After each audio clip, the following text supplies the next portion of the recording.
Hey everyone, I know you've been waiting for this one for probably a little while, and it's here. So as we walk through my obviously not level 1 character to get to my javelin and fix everything, we are going to talk about Anthem in our official Anthem review.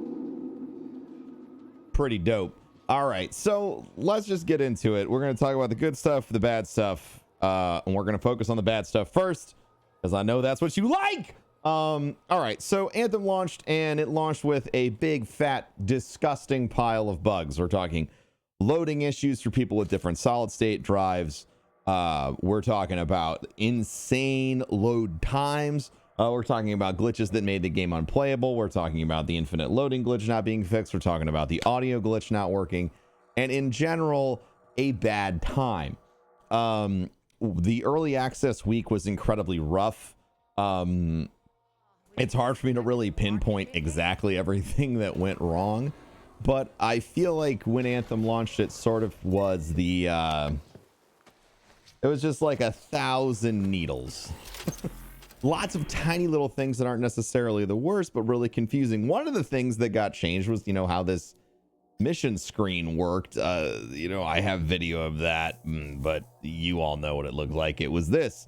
Tiny things like crafting consumables, but not knowing you have to go out to the consumables menu. I didn't like the fact that there wasn't an incredibly guided tutorial, even though there was some simple stuff. The idea that combos weren't really blatantly pointed out and explained to you via like a gameplay tutorial actually kind of bothered me. You need to have gameplay tutorials for core mechanics for your game. I think that's kind of what everyone is used to now. And with the concept of show, don't tell, I think it's incredibly important to have walked people through that. And if I did miss that, I don't even know. It shouldn't be something you should be able to miss. You know what I mean? Okay. So lack of tutorials was something that bugged me. The loading screen times, obviously they're improved, but they're not that bad if you've been watching, or they're not that bad compared to before. If you watched any of my other videos, we're getting like 5-minute load times to go into an activity. And that was rough. Other critiques that I have, the end game right now feels really shallow. If you are a player who enjoys numbers and timesheets and like all this other really cool stuff that could be going down, then you're probably going to enjoy the end game. But the issue is, even after you get all of the gear that you want, which if you only play on one character, or only play on one javelin out of the 4 that you have available to you, you'll probably get to a reasonably powerful state around 50 hours. You might not have all the gear you want, you might not have perfect rolls, but you'll get there. And I think that's 50 hours of really focused hardcore play, or 50 hours of casual play at like 1 or 2 hours a night. So what is there to do after that? The problem that I have with the end game, and we will talk about what I like, don't worry, about the end game. The problem that I have is that there's no point. There's no direction to send you after you've finished the story and geared up to your most powerful state. The reason I think that's a problem is there are a lot of missed opportunities in the game. The opportunity to have stronghold specific loot, for example. The opportunity to have, let's say, the monitor, the final boss of the game, when you go into Grandmaster 3 or any of the strongholds in Grandmaster 3, it gives you guaranteed legendary or something like that. There's just no reason to push yourself beyond Grandmaster 1 because the rewards don't seem to be valuable. And since we don't have a hard numbers table that we can look at that tells us the increased drop chance of legendaries and beyond from Grandmaster 1 to Grandmaster 3, it generally feels, which is important when you're talking about random drops, it generally feels like doing Grandmaster 1 makes the most sense because you just do it a whole bunch of times and then it's good to go. You complete more activities in Grandmaster 1 inside of a time, you know, whatever your timetable is for playing and getting drops, than you do in any of the other activities. So it stands to reason, and it makes a lot of sense as to why folks are sort of not going beyond Grandmaster 1 to grind gear, to grind loot. And I'm personally in that boat. You know, I've done some Grandmaster 2 stuff. It doesn't necessarily feel that much more rewarding to me than anything else does. And that's I guess the problem. The loot table in the game is sort of small.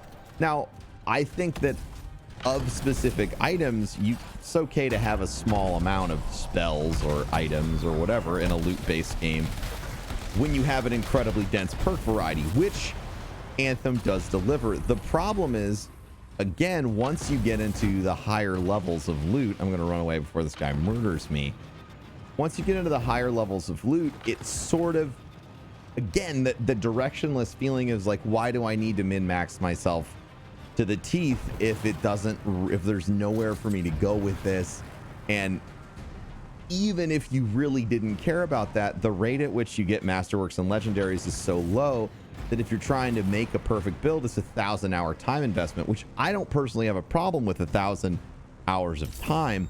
But when you're getting loot so infrequently that the concept of getting a legendary javelin, which for me would require really good luck, and at this point I've gotten one legendary out of, I guess, around 80 hours of play, it's a little daunting because those legendaries might not have the loot drops you get. One of the biggest critiques that I would have is that you need to, if you're going to be a min-max based game, kind of like Diablo, it's fine to throw legendaries and masterworks at people, in my mind, because when they have a lot of them, they're not going to feel like, oh shit, I should hold on to every single one of these like it's precious treasure. It's, okay, I'm getting the most powerful gear in the game, but I need to find my treasure in that pile. And I think that's something that Anthem has missed. To talk briefly about the story, I enjoyed the story. I enjoyed the characters. I thought it was fun.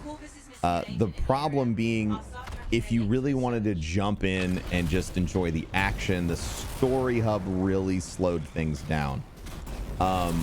Going back to the tower feels a lot like going back to the Normandy in Mass Effect, but when you have a lot of friends that are waiting on you to hop into the next activity, it sort of changes the environment a little bit, I guess would be the best way to put it. When you're enjoying the story in Mass Effect, you're taking it slow. It's fine if you want to talk to everybody, but when you have people waiting on you, it changes the dynamic. And if you want to just chain activities, the only place you can really do that is in free play. And if you want to experience, you know, a long chain of loot or anything like that from the strongholds, you're kind of out of luck, which is unfortunate because some people want to play that way. I personally would love to see a mechanic in the game that allows us to just sort of chain any and all activities together for as long as we want, or until our backpack's full and we have to go back to the fort. So there's that. I think the perk diversity is interesting enough. I'd love some more information about how, let's say, the luck stat works, or how data is compiled for critical and gun damage increase, where those calculations take place. So, you know, like if a modifier is a multiplier against your base, or if you know it's just an addition to your base, things like that. Stuff that really helps with min-maxing. And speaking of min-maxing, there's no stat sheet in the game, which sort of feels like a massive oversight to me. The fact that there isn't a stat sheet when you're dealing with so many numbers kind of shocks me. It feels like it should have been a step one on the game. Like, okay, we have all these stats. Let's make sure we have a stat sheet that compiles all bonuses and buffs and debuffs on your character when you're building your build. So that way, you know, if you're accidentally trading off the same stats. And I realize, like, Sure, a player could sit down and do that with spreadsheets and things like that, but when there's so much empty space on your character's build screen, it just seems a little silly not to have a compiled list of how much extra gun damage you're doing and how much extra ability and gear score damage you've acquired based off of your build, because there is room there for that information. As far as weapons, there's a set group of archetypes. There's going to be 3 of each weapon type, and they're going to have masterworks and legendaries that are of the same type. That doesn't sound particularly, exciting up front. Like I said, I do think that the perk diversity adds a lot more depth to the fact that there's just 27 weapon drops. Because technically there's an infinite amount because of how the stats can be rolled on the inscriptions. And there's 1 or 2 masterworks of each type for the, for your abilities or components. You want a full set of masterwork components eventually, but if you don't have them, if you're missing 1 or 2, you're still going to do just fine. The masterwork component drops feel good. But the rarity of the legendaries kind of makes it feel like, ugh, because you could get, one legendary that's, let's say, antagonistic towards the build that you're getting, and now it sort of feels a little bit underwhelming, which leads me back to maybe we should get them more frequently so we can focus on inscriptions rather than the fact that we just got something to exist. I feel like it's fair to say that, considering the amount of time that I've put in, and I've only gotten 1 legendary. I've got a decent amount of masterworks, but if the goal is to build a legendary javelin, I have no interest in investing that much time, and I imagine a lot of other people might feel that way. So that was the bad. Those are my key bads. The Anthem needs a lot of love to get it to a great place. But let's talk about what I like. The gameplay feels phenomenal. Yes, it's broken up by way too many load screens, but when you're actually in the shit fighting with your friends, whether you're absolutely crushing everything or you're getting your ass whooped, it feels good. The builds feel good. One of the things I was really worried about was locked loadouts. Once I got a chance to play, though, I realized, it's kind of like a Mass Effect style experience where you pick your loadout, you build your team, and you go into battle and you fix things. If there's any deficiencies, you fix them later. I would love to see a location maybe on the Striders and free play where you could swap out loot. I think that would be awesome, but the moment-to-moment gameplay in Anthem feels good. The combo system is probably one of the most satisfying gameplay systems I've ever experienced. And I say that, and I know I'm completely biased because it's basically gigantic open world Mass Effect simulator, which is fine by me. It's kind of a combat system I've wanted to experience for a long time. I really enjoyed the story. I thought that it was fun. It really opened up the world. I felt the characters had depth. They were silly and they didn't take themselves too seriously. The ending was a little weird, but I think it was more of a setup than a true ending. But that was something that I really enjoyed. Anthem feels like, to me, it feels a lot like Destiny 1 did when it first launched, and that the moment to moment is great, but the rest of the game has to be fleshed out. So my recommendation for anybody who's interested in this game is, if you're a fan of looter shooters, if you're a fan of Destiny or Borderlands or Division or any of that, I would give the game a chance. Because I know for some of you, this game will absolutely not hit the mark. There's no way you can make one game that's going to be loved by everyone, with the occasional exception. But when you're dealing with all the different mechanics and whether or not you want something that's like a tactical shooter, more like the Division, or something that's more like a power fantasy, which this game is absolutely that in spades, Anthem finds a really good balance in making you feel incredibly powerful. The fact there isn't PvP in the game, which I would slot as a plus, is a huge win for how far they can take perks and weapons without having to consider too much about the impact of the game. Since it's PvE focused, you could start adding crazy perks, crazy legendaries, or whatever when you want, without having to worry how it's going to affect anything other than the core gameplay that you've built in the PvE universe. It's not going to ruin half of the player base's experience if you roll out an overpowered weapon. It's just going to make everybody want to go get it. Looking at you, Borderlands 2, talking about the B in the conference call combo or whatever it was that you enjoyed when it wasn't nerfed. That capability exists inside of Anthem, and I think that's very promising. Other things on the good. It's a fantastic game to play with friends. I really, as far as making content, as far as, you know, games that I enjoy when I'm playing with buds, I feel like the Twitch content I've been able to make with Anthem has been fantastic because there's plenty of time to bullshit around with buds. And since drops aren't going to directly affect your team's ability to, let's say, compete in a raid, it's fun to give each other piles of shit when somebody's too lucky or not lucky enough, and, you know, throw out the occasional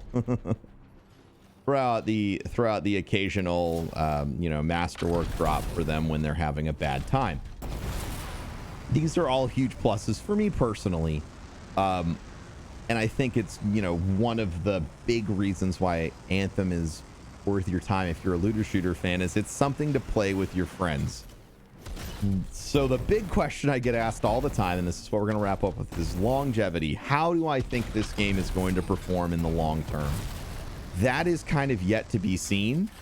I think that it has the bones necessary to become something that's great, and it's really going to depend on how the live service treats the game going forward. If they adjust things, if they create more meaningful and pointed endgame content, if they, you know, come out and they make stuff that feels exciting and powerful, releasing new weapons or javelins within a recent, you know, decent time frame, and, you know, continuing to tell the story that they've built.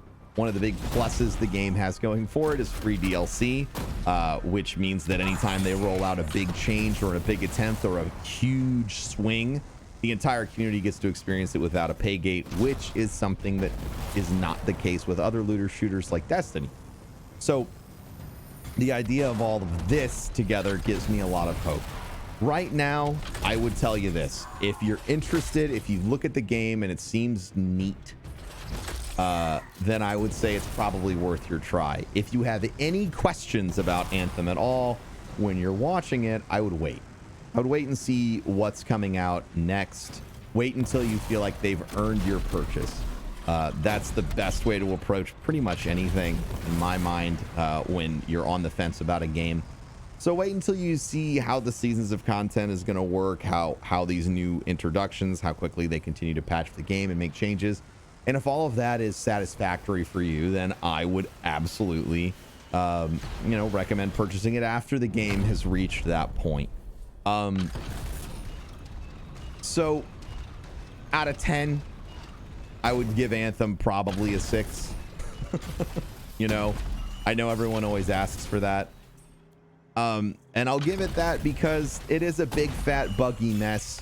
There's a lot of things on the technical side that I don't like. The loading side is bothersome, but everything about the moment-to-moment gameplay is so fantastic that if they can fix all that other stuff, the game rises through the ranks really quickly. You know, it is much like Destiny 1 was when it launched. It is a mediocre game that I absolutely love. And I think that it's the kind of game that many of you could fall in love with as well. But you have to give it the chance. So that is my complete review. I hope you liked listening. I took as much time as I could to formulate my thoughts. I tried to touch on everything that I felt mattered. If you're, you know, if you enjoyed the review, I'd appreciate it if you shared with someone else. You can let me know in the comments or on Instagram or wherever you want what you thought about the review, what you thought about the game. I tried my best to keep it all level-headed, etc. But as always, we all have emotions and things like that. So I'll love and appreciate all of you, and I'll catch you next time. Peace.